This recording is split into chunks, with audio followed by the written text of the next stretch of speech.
পার্শ্ব একাদশীর মাহাত্ম্য কথা। ব্রহ্মবৈবর্ত পুরাণে ভাদ্র মাসের শুক্লপক্ষের পার্শ্ব একাদশীর মাহাত্ম্য যুধিষ্ঠির শ্রীকৃষ্ণ সংবাদে এই রকম বলা হয়েছে। যুধিষ্ঠির মহারাজ জিজ্ঞাসা করলেন, হে কৃষ্ণ, ভাদ্র মাসের শুক্লপক্ষের একাদশীর নাম কি? এই ব্রত পালনের বিধি কি এবং ব্রত পালনে বা কি পুণ্য লাভ হয়? উত্তরে শ্রীকৃষ্ণ বললেন, হে ধর্মরাজ, মহাপুণ্যপ্রদা, সমস্ত পাপ হারিণী এবং মুক্তদায়িনী এই একাদশী বাজপেয় যজ্ঞ থেকেও বেশি ফলদান করে। যে ব্যক্তি এই তিথিতে ভক্তি সহকারে ভগবান শ্রী বামনদেবের পূজা করেন, তিনি ত্রিলোকে পূজিত হন। পদ্মফুলে পদ্মলোচন শ্রীবিষ্ণু অর্চনকারী বিষ্ণুলোক প্রাপ্ত হন। সায়িত ভগবান এই তিথিতে পার্শ্ব পরিবর্তন করেন, তাই এর নাম পার্শ্ব একাদশী বা পরিবর্তিনী একাদশী। যুধিষ্ঠির মহারাজ বললেন, হে জনার্দন, আপনার এ সকল কথা শুনেও আমার সন্দেহ পূর্ণরূপে দূর হয়নি। হে দেব, আপনি কিভাবে শয়ন করেন, কিভাবেই বা পার্শ্ব পরিবর্তন করেন, আর চাতুর্মাস্য ব্রত পালনকারীর কি কর্তব্য এবং আপনার শয়নকালে লোকের কি করণীয়, এসব বিষয়ে বিস্তারিতভাবে আমাকে বলুন। আর কেনই বা দৈত্যরাজ বলিকে বেঁধে রাখা হয়েছিল তা বর্ণনা করে আমার সকল সন্দেহ দূর করুন। শ্রীকৃষ্ণ বললেন, হে রাজন, দৈত্যকুলে আবির্ভূত প্রহ্লাদ মহারাজের পৌত্র বলি আমার অতি প্রিয় ভক্ত ছিল।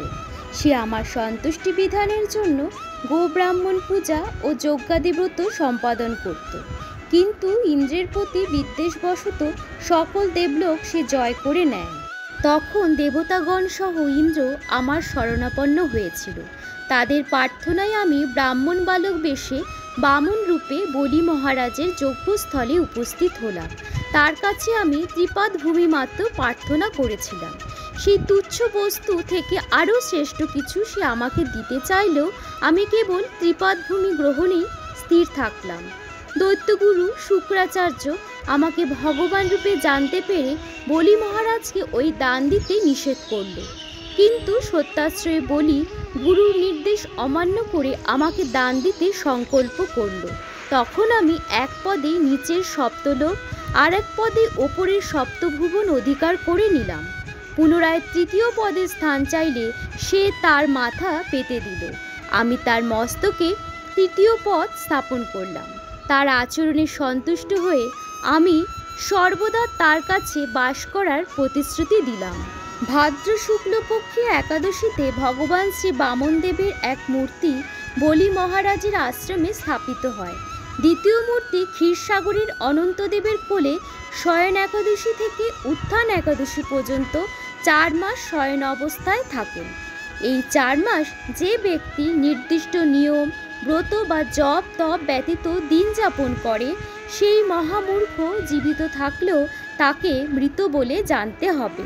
শ্রাবণ মাসে শাক, ভাদ্র মাসে দই, আশ্বিনে দুধ, কার্তিক মাসে মাসকলাই বর্জন করে এই 4 মাস শ্রীকৃষ্ণের আরাধনা করতে হয়।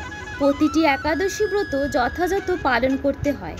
সায়িত ভগবান পার্শ্ব পরিবর্তন করেন বলে এই একাদশী মহাপুণ্য ও সকল অভীষ্ট প্রদাতা। এই একাদশী ব্রত পালনে 1 সহস্র অশ্বমেধ যজ্ঞের ফল পাওয়া যায়।